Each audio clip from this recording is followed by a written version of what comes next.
Sahabat setia Gowori yang dikasihi Tuhan, Shalom. Hari ini adalah Rabu 20 Januari 2021. Kita akan bersama-sama merenungkan firman Tuhan yang diambil dari Injil Markus 3 ayat 1 sampai dengan 6. Mari kita siapkan hati kita. Haleluya, haleluya, haleluya. Yesus memberitakan Injil kerajaan Allah dan menyembuhkan semua orang sakit. Haleluya, haleluya, haleluya. Tuhan bersamamu dan bersama rohmu. Inilah Injil Yesus Kristus menurut Santo Markus. Dimuliakanlah Tuhan. Pada suatu hari Sabat, Yesus masuk ke rumah ibadat. Di situ ada seorang yang mati sebelah tangannya. Orang-orang Farisi mengamat-amati Yesus kalau-kalau ia menyembuhkan orang itu pada hari Sabat, supaya mereka dapat mempersalahkan dia. Kata Yesus kepada orang yang mati sebelah tangannya itu, "Mari, berdirilah di tengah." Kemudian Yesus berkata kepada mereka, "Manakah yang diperbolehkan pada hari Sabat? Berbuat baik atau berbuat jahat? Menyelamatkan nyawa orang atau membunuh orang?" Tetapi mereka itu diam saja. Yesus jengkel karena kedegilan mereka. Dengan marah ia memandang sekeliling, lalu berkata kepada orang tadi, "Ulurkanlah tanganmu." Ia pun mengulurkan tangannya dan sembuhlah seketika.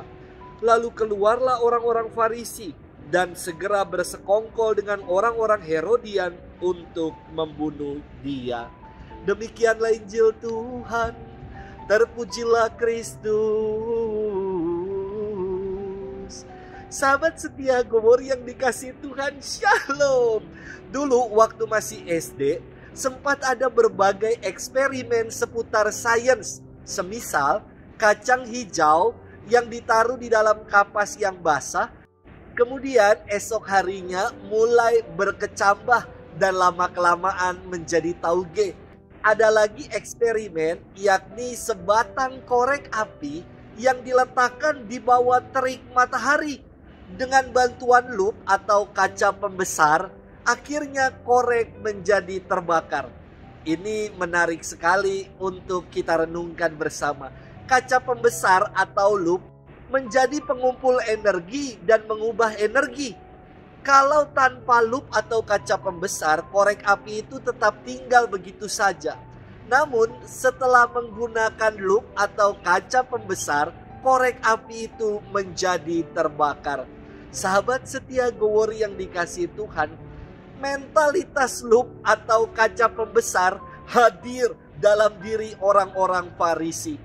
Mereka mencari-cari, mengamat-amati gerak-gerik Yesus dan berupaya mempersalahkan dia. Yesus yang melakukan kebaikan, menyembuhkan orang yang mati sebelah tangannya, dipersalahkan. Maka tanpa takut Yesus meminta orang yang mati sebelah tangannya itu untuk berdiri di tengah-tengah mereka. Dan Yesus berkata kepada mereka semua, "Manakah yang diperbolehkan pada hari Sabat? Berbuat baik atau berbuat jahat? Menyelamatkan nyawa orang atau membunuh orang?" Namun mereka diam karena takut, karena degil dan bermental lup. Mereka mempersalahkan Yesus dan bersekongkol untuk membunuh dia. Sahabat setia Gowori yang dikasihi Tuhan, di tengah-tengah kita terkadang banyak pribadi-pribadi yang punya mental lup, yakni yang selalu mencari-cari kesalahan orang, membesar-besarkan persoalan kecil, dan membakar kebencian orang supaya tersulut. Orang-orang demikian mirip seperti orang-orang Farisi yang takut melakukan kebaikan dan diam untuk menyatakan kebenaran. Hari ini kita diajak untuk punya sikap peduli. Jangan takut melakukan kebaikan dan jangan diam dalam menyatakan kebenaran. Tuhan memberkati kita semua dalam nama Bapa dan Putra dan Roh Kudus. Amin.